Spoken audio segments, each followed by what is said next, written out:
چھاپا مار تھا۔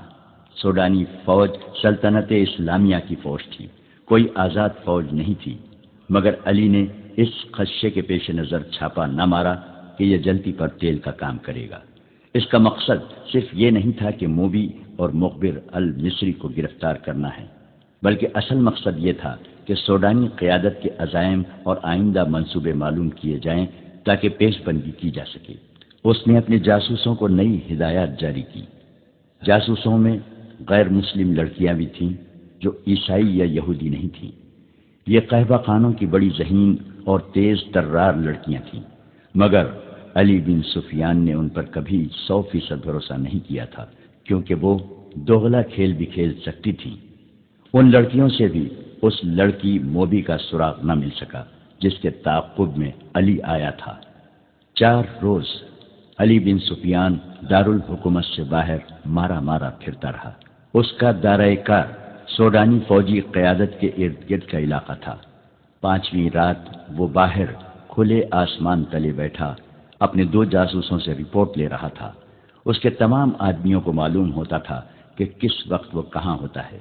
اس کے گروہ کا ایک آدمی کو ساتھ لیے اس کے پاس آیا اور کہا، یہ اپنا نام فخر المصری بتاتا ہے، جھاڑیوں میں ڈگبگاتا گرتا اور اٹھتا تھا۔ میں نے اس سے بات کی تو کہنے لگا کہ مجھے میری فوج تک پہنچا دو۔ اس سے اچھی طرح بولا بھی نہیں جاتا۔ اس دوران فخر المصری بیٹھ گیا تھا۔ تم وہی کماندار ہو جو محاذ سے ایک لڑکی کے ساتھ بھاگے ہو؟ علی بن سفیان نے اس سے پوچھا۔ میں سلطان کی فوج کا بھگوڑا ہوں، فخر نے ہکلاتی لڑکھڑاتی زبان میں کہا۔ سزائے موت کا حقدار ہوں، لیکن میری پوری بات سن لیں ورنہ تم سب کو سزائے موت ملے گی۔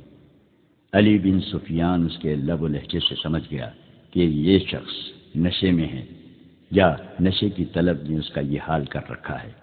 وہ اسے اپنے دفتر میں لے گیا اور اسے وہ تھیلا دکھایا جو اسے راستے میں پڑا ملا تھا۔ پوچھا، یہ تھیلا تمہارا ہے اور تم اس سے یہ چیزیں کھاتے رہے ہو؟ ہاں، فخر المصری نے جواب دیا، وہ مجھے اسی سے کھلاتی تھی۔ اس کے سامنے وہ تھیلا بھی پڑا تھا جو تھیلے کے اندر سے نکلا تھا۔ علی نے اس میں سے چیزیں نکال کر سامنے رکھ لی۔ فخر نے یہ چیزیں دیکھیں تو جھپٹ کر مٹھائی کی قسم کا ایک ٹکڑا اٹھا لیا۔ علی نے جھپٹ کر اس کے ہاتھ پر اپنا ہاتھ رکھ دیا۔ فخر نے بے تابی سے کہا، خدا کے لیے مجھے یہ کھانے دو، میری جان اور روح اسی میں ہے۔ مگر علی نے اس سے وہ ٹکڑا چھین لیا اور اس سے کہا، مجھے ساری واردات سناؤ، پھر یہ ساری چیزیں اٹھا لینا۔ فخر المصری نڈھال اور بے جان ہوا جا رہا تھا۔ علی بن سفیان نے اسے ایک سفوف کھلا دیا جو حشیش کا توڑ تھا۔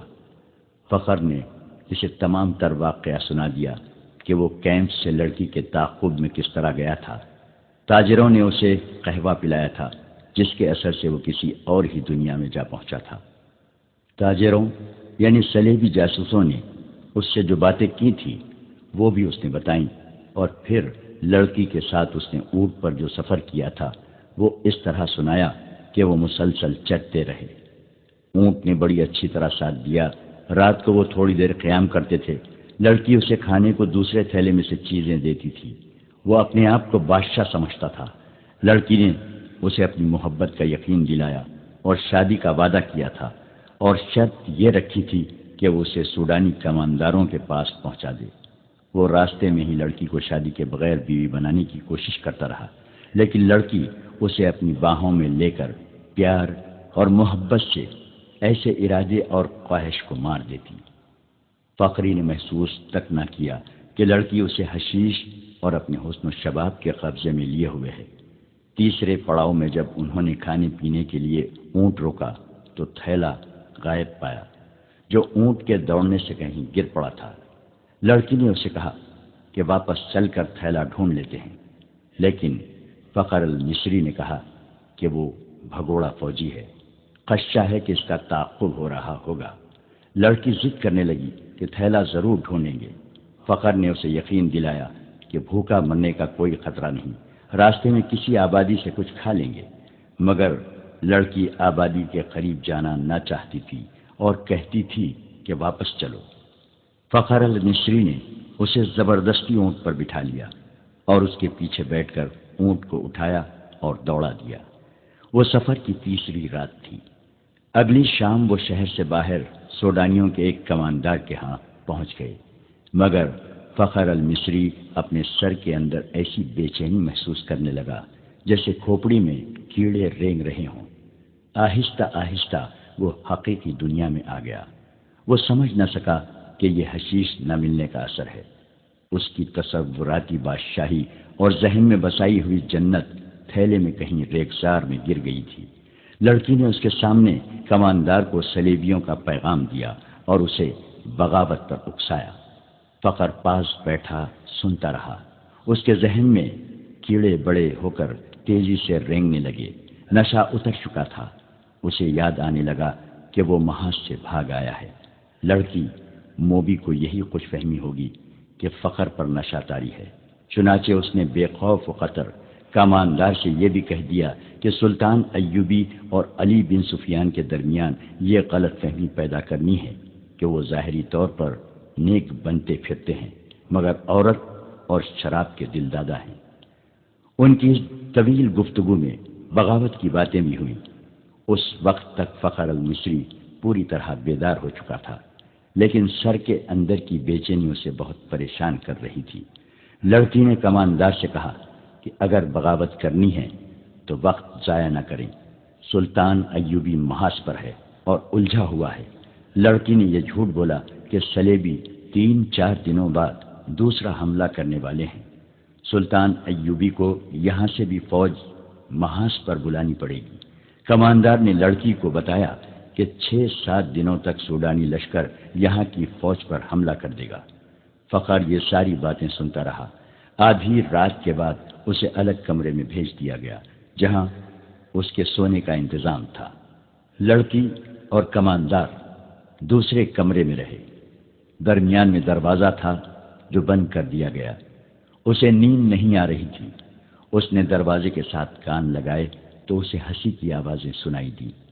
پھر لڑکی کے یہ الفاظ سنائی دیے: اسے حشیش کے زور پر یہاں تک لائی ہوں اور اس کی محبوبہ بنی رہی ہوں۔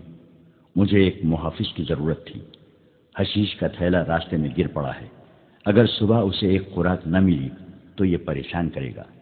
اس کے بعد فخر نے دوسرے کمرے سے جو آوازیں سنی وہ اسے صاف بتا رہی تھیں کہ شراب پی جا رہی ہے اور بدکاری ہو رہی ہے۔ بہت دیر بعد اسے کماندار کی آواز سنائی دی: یہ آدمی اب ہمارے لیے بیکار ہے، اسے قید میں ڈال دیتے ہیں یا ختم کرا دیتے ہیں۔ لڑکی نے اس کی تائید کی۔ فخر المصری پوری طرح بیدار ہو گیا اور وہاں سے نکل بھاگنے کی سوچنے لگا۔ رات کا پچھلا پہر تھا۔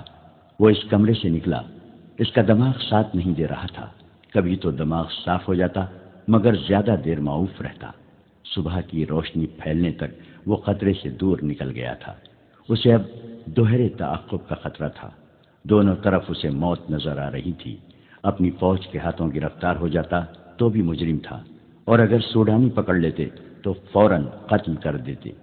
وہ دن بھر فرعونوں کے کھنڈروں میں چھپا رہا۔ حشیش کی طلب، خوف اور غصہ اس کے جسم اور دماغ کو بیکار کر رہا تھا۔ رات تک وہ چلنے سے بھی معذور ہوا جا رہا تھا۔ پھر اسے یہ بھی احساس نہ رہا کہ دن ہے یا رات، وہ کہاں ہے۔ اس کے دماغ میں یہ ارادہ بھی آیا کہ اس عیسائی لڑکی کو جا کر قتل کر دے۔ یہ سوچ بھی آئی کہ اونٹ یا گھوڑا مل جائے اور وہ محاذ پر سلطان ایوبی کے قدموں میں جا گرے، مگر جو بھی سوچ آتی تھی اس پر اندھیرا چھا جاتا تھا جو اس کی آنکھوں کے سامنے آ کر ہر چیز تاریک کر دیتا تھا۔ اسی حالت میں اسے یہ آدمی ملا۔ وہ چونکہ جاسوس تھا اس لیے تربیت کے مطابق اس نے فخر المصری کے ساتھ دوستی اور ہمدردی کی باتیں کی اور اسے علی بن سفیان کے پاس لے آیا۔ تصدیق ہو گئی کہ سوڈانی لشکر حملہ اور بغاوت کرے گا اور یہ کسی بھی لمحے ہو سکتا ہے۔ علی بن سفیان سوچ رہا تھا کہ مقامی کمانڈروں کو فوراً چوکنا کرے اور سلطان ایوبی کو اطلاع دے، مگر وقت ضائع ہونے کا خطرہ تھا۔ اتنے میں اسے پیغام ملا کہ سلطان صلاح الدین ایوبی بلا رہے ہیں۔ وہ حیران ہو کر چل پڑا کہ سلطان کو تو وہ محاذ پر چھوڑایا تھا۔ وہ سلطان ایوبی سے ملا تو سلطان نے بتایا، مجھے اطلاع مل گئی تھی کہ ساحل پر صلیبی جاسوسوں کا ایک گروہ موجود ہے اور ان میں سے کچھ ادھر بھی آ گئے ہوں گے۔ محاذ پر میرا کوئی کام نہیں رہ گیا تھا، میں کمان اپنے رفیقوں کو دے کر یہاں آ گیا۔ دل اس قدر بے چین تھا کہ میں یہاں بہت بڑا خطرہ محسوس کر رہا تھا۔ یہاں کی کیا خبر ہے؟ علی بن سفیان نے اسے ساری خبر سنا دی اور کہا، اگر آپ چاہیں تو میں زبان کا ہتھیار استعمال کر کے بغاوت کو روکنے کی کوشش کروں یا سلطان زنگی کی مدد آنے تک ملتوی کرا دوں۔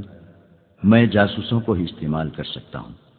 ہماری فوج بہت کم ہے، حملے کو نہیں روک سکے گی۔ سلطان ایوبی ٹہلنے لگا، اس کا سر جھکا ہوا تھا، وہ گہری سوچ میں کھو گیا تھا اور علی بن سفیان اسے دیکھ رہا تھا۔ سلطان نے رک کر کہا، ہاں علی، تم اپنی زبان اور اپنی جاسوس استعمال کرو، لیکن حملے کو روکنے کے لیے نہیں، بلکہ حملے کے حق میں۔ سوڈانیوں کو حملہ کرنا چاہیے، مگر رات کے وقت جب ہماری فوج خیموں میں سوئی ہوئی ہوگی۔ علی بن سفیان نے حیرت سے سلطان کو دیکھا۔ سلطان نے کہا، یہاں کے تمام کمانداروں کو بلوا لو اور تم بھی آ جاؤ۔ سلطان ایوبی نے علی بن سفیان کو یہ ہدایت بڑی سختی سے دی، سب کو یہ بتا دینا کہ میرے متعلق ان کے سوا کسی کو معلوم نہ ہو سکے کہ میں محاذ سے یہاں آ گیا ہوں۔ سوڈانیوں سے میری یہاں موجودگی کو پوشیدہ رکھنا بے حد ضروری ہے۔ میں بڑی احتیاط سے خفیہ طریقے سے آیا ہوں۔ 3 راتیں بعد قاہرہ تاریک رات کے آغوش میں گہری نیند سویا ہوا تھا۔ 1 روز پہلے قاہرہ کے لوگوں نے دیکھا تھا کہ ان کی فوج جو مصر سے تیار کی گئی تھی شہر سے باہر جا رہی ہے۔ انہیں بتایا گیا تھا کہ فوج جنگی مشق کے لیے شہر سے باہر گئی ہے۔ نیل کے کنارے جہاں ریتیلی چٹانیں اور ٹیلے ہیں، وہاں دریا اور ٹیلوں کے درمیان فوج نے جا کر خیمے گاڑ دیے تھے۔ فوج پیادہ بھی تھی، سوار بھی۔ رات کا پہلا نصف گزر رہا تھا کہ قاہرہ کے سوئے ہوئے باشندوں کو دور قیامت کا شور سنائی دیا۔ گھوڑوں کے سرپٹ بھاگنے کی آوازیں بھی سنائی دی۔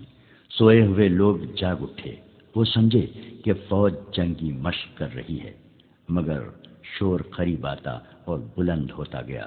لوگوں نے چھتوں پر چڑھ کر دیکھا، آسمان لال سرخ ہو رہا تھا۔ بعض نے دیکھا کہ دور دریائے نیل سے آگ کے شعلے اٹھتے اور تاریک رات کا سینہ چاک کرتے، خشکی پر کہیں گرتے تھے۔ پھر شہر میں سینکڑوں سر پر دوڑتے گھوڑوں کے ٹاپو سنائی دیے۔ شہر والوں کو ابھی معلوم نہیں تھا کہ یہ جنگی مشق نہیں، باقاعدہ جنگ ہے۔ جو آگ لگی ہوئی ہے اس میں سوڈانی لشکر کا خاصا بڑا حصہ زندہ چل رہا ہے۔ یہ سلطان صلاح الدین ایوبی کی ایک بے مثال چال تھی۔ اس نے دارالحکومت میں مقیم قلیل فوج کو دریائے نیل اور ریتیلے ٹیلوں کے درمیان وسیع میدان میں خیمہ زن کر دیا تھا۔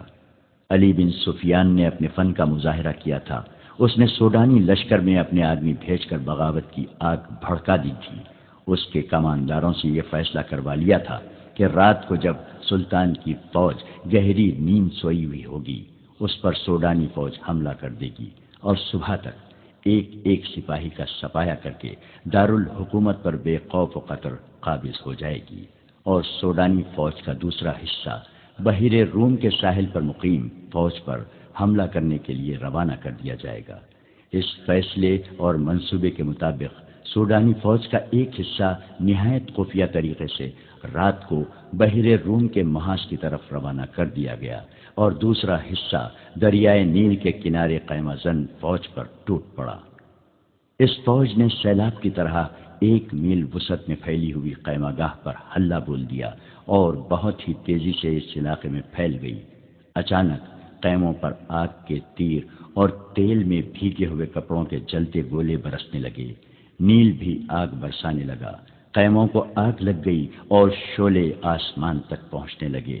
سوڈانی فوج کو خیموں میں سلطان ایوبی کی فوج کا نہ کوئی سپاہی ملا، نہ کوئی گھوڑا ملا، نہ کوئی گھوڑ سوار۔ اس فوج کو وہاں تمام خالی خیمے ملے، کوئی مقابلے کے لیے نہ اٹھا اور اچانک آگ ہی آگ پھیل گئی۔ انہیں معلوم نہ تھا کہ سلطان ایوبی نے رات کے پہلے پہر خیموں سے اپنی فوج کو نکال کر ریتیلے ٹیلوں کے پیچھے چھپا دیا تھا اور خیموں میں خشک گھاس کے ڈھیر لگوا دیے تھے۔ خیموں پر اور اندر بھی تیل چھڑک دیا تھا۔ اس نے کشتیوں میں چھوٹی منجنیقیں رکھوا کر شام کے بعد ضرورت کی جگہ بھجوا دی تھی۔ جو ہی سوڈانی فوج خیمہ گاہ میں آئی، سلطان کی چھپی ہوئی فوج نے آگ والے تیر اور نیل سے کشتیوں میں رکھی ہوئی منجنیقوں نے آگ کے گولے پھینکنے شروع کر دیے۔ خیموں کو آگ لگی تو گھاس اور تیل نے وہاں دوزخ کا منظر بنا دیا۔ سوڈانیوں کے گھوڑے اور پیادہ سپاہیوں کو روندنے لگے۔ سپاہیوں کے لیے آگ سے نکلنا ناممکن ہو گیا۔ چیخوں نے آسمان کا جگر چاک کر دیا۔ اس قدر آگ نے رات کو دن بنا دیا۔ سلطان ایوبی کی مٹھی بھر فوج نے آگ میں جلتی سوڈانیوں کی فوج کو گھیرے میں لے لیا۔ جو آگ سے بچ کر نکلتا تھا وہ تیروں کا نشانہ بن جاتا تھا۔ جو فوج بچ گئی وہ بھاگ نکلی۔ ادھر سوڈانیوں کی جو فوج محاذ کی طرف سلطان کی فوج پر حملہ کرنے جا رہی تھی، اس کا بھی سلطان صلاح الدین ایوبی نے انتظام کر رکھا تھا۔ چند ایک دستے گھات لگائے بیٹھے تھے۔ ان دستوں نے اس فوج کے پچھلے حصے پر حملہ کر کے ساری فوج میں بھگدڑ مچا دی۔ یہ دستے ایک حملے میں جو نقصان کر سکتے تھے کر کے اندھیرے میں غائب ہو گئے۔ سوڈانی فوج سنبھل کر چلی تو پچھلے حصے پر ایک اور حملہ ہوا۔ یہ برق رفتار سوار تھے جو حملہ کر کے غائب ہو گئے۔ صبح تک اس فوج کے پچھلے حصے پر 3 حملے ہوئے۔ سوڈانی سپاہی اسی سے بددل ہو گئے۔ انہیں مقابلہ کرنے کا تو موقع ہی نہ ملتا تھا۔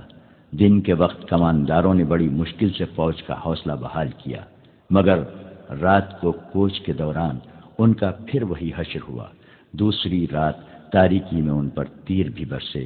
انہیں اندھیرے میں گھوڑے دوڑانے کی آوازیں سنائی دیتی تھیں جو ان کی فوج کے عقب میں کچھ تو خون کرتی دور چلی جاتی تھی۔ 3-4 یورپی مورخوں نے، جن میں لینپور اور ولیم خاص طور پر قابل ذکر ہیں، لکھا ہے کہ دشمن کی کثیر نفری پر رات کے وقت چند ایک سواروں سے عقبی حصے پر شبکوں مارنا اور غائب ہو جانا سلطان ایوبی کی ایسی جنگی چال تھی جس نے آگے چل کر صلیبیوں کو بہت نقصان پہنچایا۔ اس طرح صلاح الدین ایوبی دشمن کی پیش قدمی کی رفتار کو بہت سست کر دیتا تھا اور دشمن کو مجبور کر دیتا تھا کہ وہ اس کی پسند کے میدان میں لڑے، جہاں سلطان ایوبی نے جنگ کا پھانسا پلٹنے کا انتظام کر رکھا ہوتا تھا۔ ان مورخین نے سلطان ایوبی کے ان جاباز سواروں کی جرت اور برق رفتاری کی بہت تعریف کی ہے۔ آج کے جنگی مبصر جن کی نظر جنگوں کی تاریخ پر ہے، رائے دیتے ہیں کہ آج کے کمانڈو اور گوریلا آپریشن کا موجد سلطان صلاح الدین ایوبی ہے۔ وہ اس طریقے جنگ سے دشمن کے منصوبے درہم برہم کر دیا کرتا تھا۔ سوڈانیوں پر اس نے یہی طریقہ آزمایا اور صرف 2 راتوں کے بار بار کے شبکوں سے اس نے سوڈانی سپاہیوں کا لڑنے کا جذبہ ختم کر دیا۔ اس کی قیادت میں کوئی دماغ نہ تھا۔ یہ قیادت فوج کو سنبھال نہ سکی۔ اس فوج میں علی بن سفیان کے بھی آدمی سوڈانی سپاہیوں کے بھیس میں موجود تھے۔ انہوں نے یہ افواہ پھیلا دی کہ عرب سے ایک لشکر آ رہا ہے جو انہیں کاٹ کر رکھ دے گا۔ انہوں نے بددلی اور فرار کا رجحان پیدا کرنے میں پوری کامیابی حاصل کی۔ فوج غیر منظم ہو کر بکھر گئی۔ نیل کے کنارے اس فوج کا جو حشر ہوا وہ عبرتناک تھا۔ یہ افواہ غلط ثابت نہ ہوئی کہ عرب سے فوج آ رہی ہے۔ نور الدین جنگی کی فوج آ گئی جس کی نفری بہت زیادہ نہیں۔ بعض مورخین نے 2000 سوار اور 2000 پیادہ لکھی ہے۔ بعض کے اعداد و شمار اس سے کچھ زیادہ ہیں۔ تاہم یہ صلاح الدین ایوبی کو سہارا مل گیا اور اس نے فوراً اس کمک کی قیادت سنبھال لی، اس کیفیت میں کہ جبکہ سوڈانیوں کا 50,000 لشکر سلطان ایوبی کے آگ کے پھندے میں اور ادھر صحرا میں شب خونوں کی وجہ سے بدنظمی کا شکار ہو گیا تھا، یہ تھوڑی سی کمک بھی کافی تھی۔ سلطان ایوبی اس کمک سے اور اپنی ایک فوج سے سوڈانیوں کا قتل عام کر سکتا تھا، لیکن اس نے ڈپلومیسی سے کام لیا۔ سوڈانی کمان کے کمانداروں کو پکڑا اور انہیں ذہن نشین کرایا کہ ان کے لیے تباہی کے سوا کچھ نہیں رہا، لیکن وہ انہیں تباہ نہیں کرے گا۔ کمانداروں نے اپنا حشر دیکھ لیا تھا، وہ اب سلطان کے عتاب اور سزا سے خائف تھے، لیکن سلطان نے انہیں بخش دیا اور سزا دینے کی بجائے سوڈانیوں کی بچی کچی فوج کو سپاہیوں سے کاشتکاروں میں بدل دیا، انہیں زمینیں دی اور کھیتی باڑی میں انہیں سرکاری طور پر مدد دی، اور پھر انہیں یہ بھی اجازت دے دی کہ ان میں سے جو لوگ فوج میں بھرتی ہونا چاہتے ہیں ہو سکتے ہیں۔ سوڈانیوں کو یوں دانش مندی سے ٹھکانے لگا کر سلطان صلاح الدین ایوبی نے نور الدین زنگی کی بھیجی ہوئی فوج اور اپنی فوج کو یکجا کر کے اس میں وفادار سوڈانیوں کو بھی شامل کر کے ایک فوج منظم کی اور صلیبیوں پر حملے کے منصوبے بنانے لگا۔ اس نے علی بن سفیان سے کہا کہ وہ اپنے جاسوسوں اور شب کو مارنے والے جانبازوں کے دستے فوراً تیار کرے۔ ادھر صلیبیوں نے بھی جاسوسی اور تخریب کاری کا انتظام مستحکم کرنا شروع کر دیا۔